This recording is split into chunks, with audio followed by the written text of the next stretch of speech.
Welcome to steno series. यहाँ आपको 80 शब्द प्रति मिनट के हिंदी डिक्टेशन बोले जाते हैं जो आपकी आने वाले exams UP triple S C steno 333 post और 1224 पोस्ट के लिए बहुत ही महत्वपूर्ण है। डिक्टेशन पाने के लिए हमारे चैनल को सब्सक्राइब करिए, बेल आइकन को ऑन रखिए जिससे हमारे डिक्टेशन जब हम अपलोड करें तो आपको नोटिफिकेशन मिल जाए। और डिक्टेशन अच्छी लगे तो उसे ज़रूर लाइक करिए, आपके लाइक से हमें उत्साह मिलता है। डिक्टेशन स्टार्ट होगा 5 सेकंड बाद। स्टार्ट। नेपाल में नए युग के उदय के लिए भूमि पूरी तरह से तैयार हो चुकी है। 101 दिन भारत सरकार के मेहमान रहकर राजा त्रिभुवन काठमांडू वापस लौट गए हैं और वहां वह शीघ्र ही नए सुधारों तथा आंतरिक सरकार के निर्माण की घोषणा कर देंगे।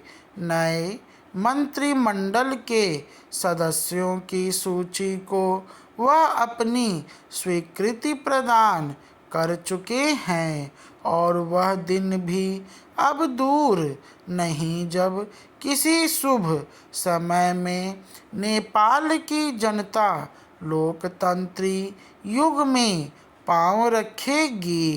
पैराग्राफ। कहना न होगा कि नेपाल हमारा पड़ोसी ही नहीं, हमारे अपने कुटुंब के सदस्य के समान है।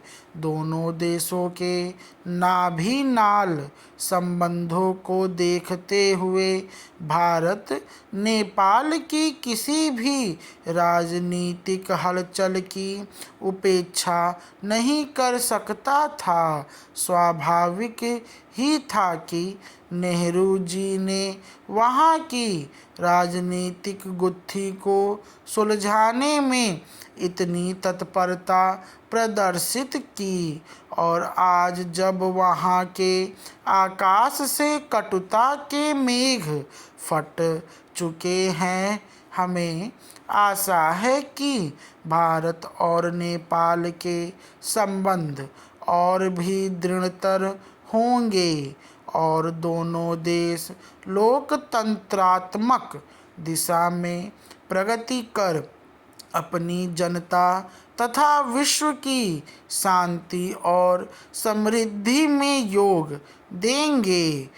पैराग्राफ। कोरियाई युद्ध। कोरिया के मोर्चों पर दोनों पक्षों में आक्रमण और प्रत्याक्रमण जारी है।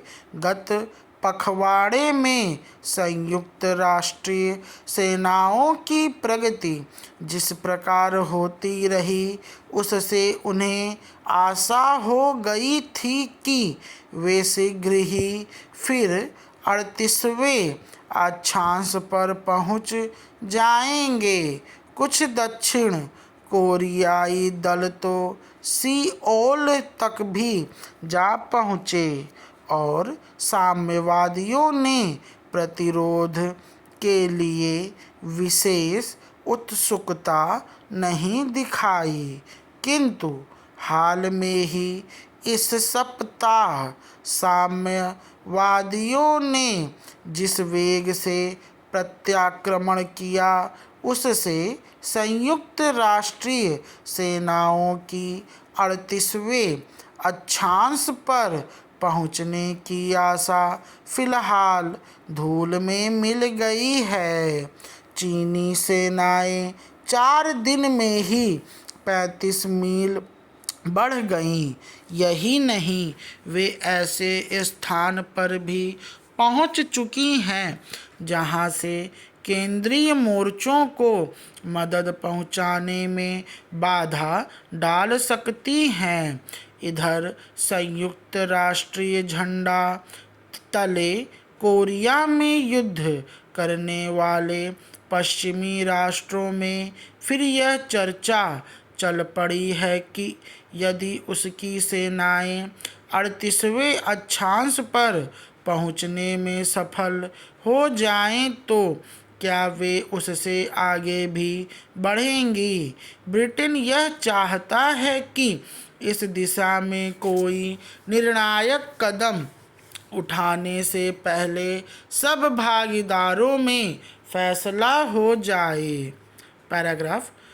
भारत ने पाकिस्तान के साथ मैच आराम से जीत लिया। यह कोई चौंकाने वाली बात नहीं रह गई है। पिछले 10 साल में भारतीय क्रिकेट टीम जिस तरह से बनी है, उसकी फिटनेस, बेंच स्ट्रेंथ, घरेलू ढांचा और आईपीएल से निकली प्रतिभा ने उसे एक स्थिर पेशेवर और लगातार जीतने वाली टीम बना दिया है। दूसरी तरफ पाकिस्तान की टीम अक्सर बिखरी हुई दिखती है। यह खेल की सच्चाई है। हालांकि भारत पाकिस्तान मैच में हर बार एक नाटक होता है। औपचारिकताओं के दौरान हाथ न मिलाना, चेहरे पर सख्ती, कैमरे की तरफ देखते हुए रूखा संदेश, जैसे यह जताना हो कि यह सिर्फ क्रिकेट मैच नहीं कुछ और है। स्टॉप। ये डिटेशन 473 शब्द की है। डिटेशन अच्छी लगे तो इसे ज़रूर लाइक करें। धन्यवाद।